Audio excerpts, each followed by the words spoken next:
When working with a basic subtraction problem, it helps to understand the rules of subtraction. Subtraction does not have the commutative property that addition does. This means that the order of the numbers in a sum does matter and will affect the answer differently. For example, if we were to take 5 and subtract 2 from it, we get the answer 3. But now, if we were to swap the position of the numbers 5 and 2, we would generate a different answer of -3.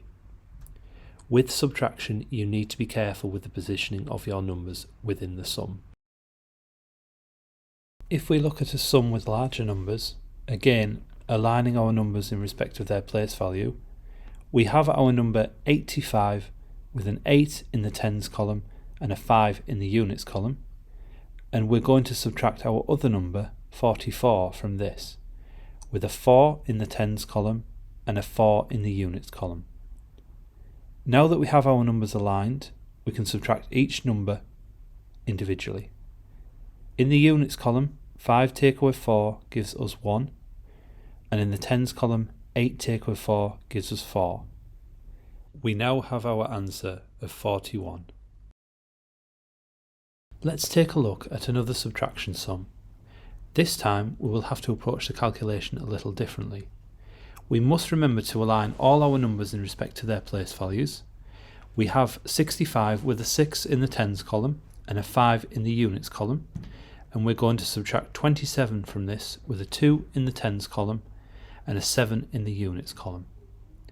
Once we've aligned our numbers, we can subtract from each column individually again. In the units column, we find that if we subtract 7 from 5, then we have a negative number. We can approach this differently by borrowing from the column to the left. If we borrow a 1 from the tens column, our tens number changes from a 6 to a 5.